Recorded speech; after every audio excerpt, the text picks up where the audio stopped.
គោលនយោបាយបញ្ញកោដំណាក់កាលទី1ដែលមានគោលដៅមានដំណើរការងារសមត្ថភាពប្រសិទ្ធភាពនិងជ័យភាពក្នុងអតិភិបលើបច្ចេកទេស Digital ឈរលើគោលការណ៍រក្សាកំហុស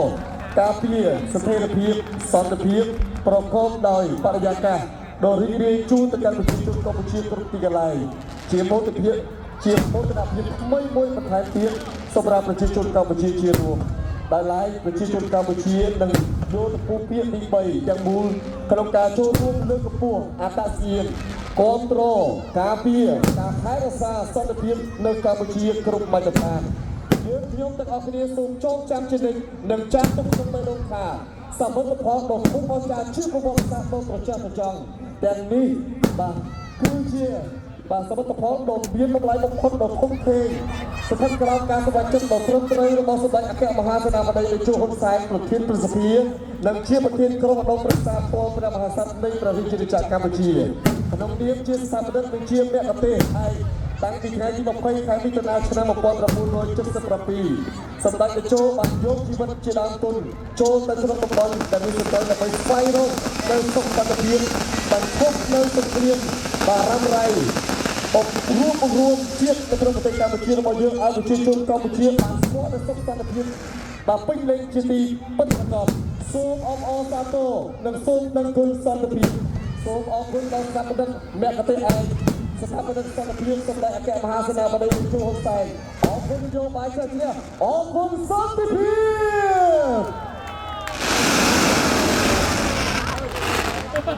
សម្ដេចអាយដាមលោកជំទាវលោកលោកស្រីកញ្ញាពីនេះគឺជាសមិទ្ធផលដ៏ត្រចះត្រចង់ដែលមានតម្លៃមិនអាចកាត់ថ្លៃបានស្ដូបនយោបាយឈ្នះឈ្នះខេត្តកោះកុងគឺជាស្ថាបត្យកម្មដ៏អស្ចារ្យជាសមិទ្ធផលថ្មីបន្ថែមទៀតដែលស្ថិតនៅក្នុងបេះដូងនៃប្រជាជនកម្ពុជាទូទាំងប្រទេសការគោរពដឹងគុណនៅនយោបាយឈ្នះឈ្នះគឺជាការបង្ហាញជូននូវសមាជិកគោរពដឹងគុណជូនទៅកាន់ថ្នាក់ដឹកនាំដែលបានខិតខំប្រឹងប្រែងបង្រួមជាតិបញ្ឈប់នៅសង្គ្រាមបញ្ឈប់នៅទឹកភ្នែកនៅការបែកបាក់ក្រុមគ្រួសារបញ្ឈប់នៅការបាត់បង់អាយុជីវិតនៅក្នុងព្រះរាជាណាចក្រកម្ពុជារបស់យើង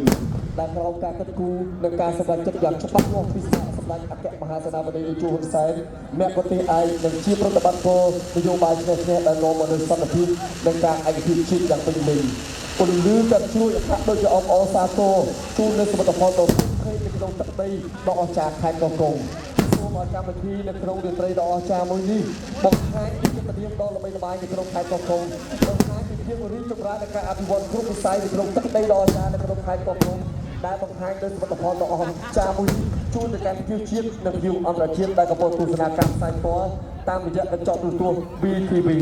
សូមបងប្អូនប្រជាជនខេត្តកោះកុងដែលពោពេញទៅដោយស្នាមញញឹមដែលកំពុងតែអបអរសាទរ